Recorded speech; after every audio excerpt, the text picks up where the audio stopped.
Of Dateline. And as you would have just gathered, the program tonight has a recognisably green tinge to it. And it's pure coincidence that Al Gore's been hanging about here this week promoting his film about the effects of global warming. Well, yesterday in the US, the General Motors Corporation unveiled a prototype without a motor that they claim will run 300 k's on a single tank of hydrogen converted to electricity. The critics are already off and running, warning that this new technology is far too expensive and that a hydrogen car won't be mass-produced during our lifetime. The prototype that GM claims is the most significant development since cars were invented comes a decade after GM was also involved in another radical vehicular experiment that saw the makers produce solar-powered electric cars. As you're about to see, these snazzy, clean, green machines were loudly touted as the solution to the globe's ever-increasing pollution problems, not to mention America's unrelenting dependence on Middle East oil. But that grand experiment came to a sudden, shuddering halt. Dateline's David Brill travelled to California to see if he could get to the bottom of this motoring murder mystery.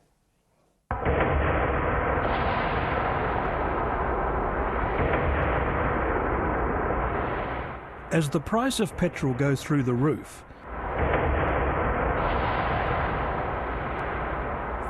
at the future of motoring, the electric car. It's your own fuel station, isn't it, really? It's my own fueling station. Very convenient. At least that's what electric car evangelist Linda Nichols believes. Want to go for a ride in my EV? Yes, please. So where are we going to go? I'm not sure. We'll just go where the road takes us. Okay. We're running, are we? Yes. We're running? Yes, we're It's running. very quiet, isn't it? Yes. Linda bought her all-electric Toyota RAV4 a decade ago. California wanted to reduce smog and forced its car companies to produce zero-emission vehicles. One of the things I think I enjoy most is the quiet, no-vibration, peaceful ride.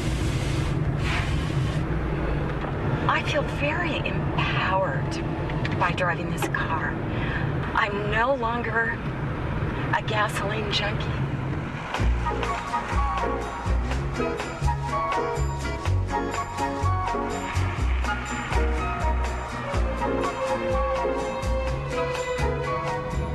Linda says her car is a dream come true.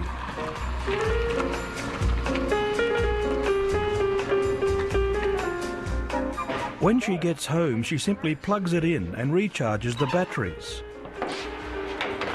In a few hours, she'll have enough power to drive about 150 kilometres. And that's it? That's it? Her total electricity bill for the house and 2 electric cars is an astonishing $2 a month. That's because she's covered her roof in solar panels. They generate so much electricity, she sells power back to the grid when she's not plugged in. She says that if she charged her car directly from the grid, it would still only cost the equivalent of 20 cents per litre of petrol. The beauty of electricity, it's cleaner, it's cheaper, and this is very important. It's domestically produced, and no war has ever been fought for electricity, and even more particularly, no war has ever been fought for solar, and it never will be.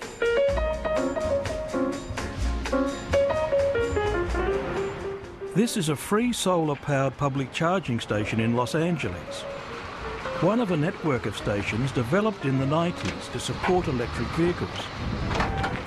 This is one of those electric chargers. Right. That basically just push a button in the car and it opens up the charging port right here. Chris Paine is another electric car enthusiast, but his is the only electric car there. The rest are conventional cars using it as a parking station. And that's it? That's it. We used to joke that it only takes 3 seconds to charge an electric car. But I'll want to leave this here for 45 minutes at least to like get a good pop. If you think all this sounds too good to be true, then you're right. Chris Paine is a documentary maker, and his latest feature is Who Killed the Electric Car? In 1996, electric cars began to appear on roads all over California. They were quiet and fast, produced no exhaust, and ran without gasoline. It tells the incredible story of how, after rising to the challenge of producing electric cars in the 90s, California makers dumped the idea soon after. Keeping America competitive requires affordable energy. And here we have a serious problem. America is addicted to oil. It's only this year that the American government has realised that driving around in gas-guzzling tanks that depend on foreign oil is not the smartest energy policy. An electric car says we can use our own energy to power our cars. We don't need to go defend oil in the Middle East. So the fact that the electric car was killed at this moment in history is sort of a double crime.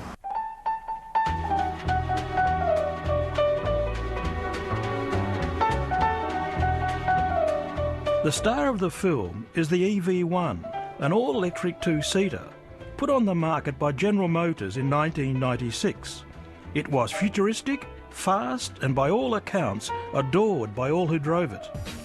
Believe it or not, that sucker goes. That thing will take you down the PCH so fast you could get a ticket. I did kind of feel like Batman, you know, that sort of like, and the way it takes off out of the cave. You know, I have this gate that opens and it goes. The EV1 in particular was really special just because it was really cool and fast and fun to drive. And one of the things that GM did so right when they set out to make that car was to absolutely shatter the golf cart myth when it comes to electric cars. So you had this cute... Chelsea Sexton was part of the General Motors sales team for the EV1. She's now an activist in a campaign to promote electric cars. According to her, General Motors abandoned the EV1 because it threatened the big players in the industry. You know, what GM didn't count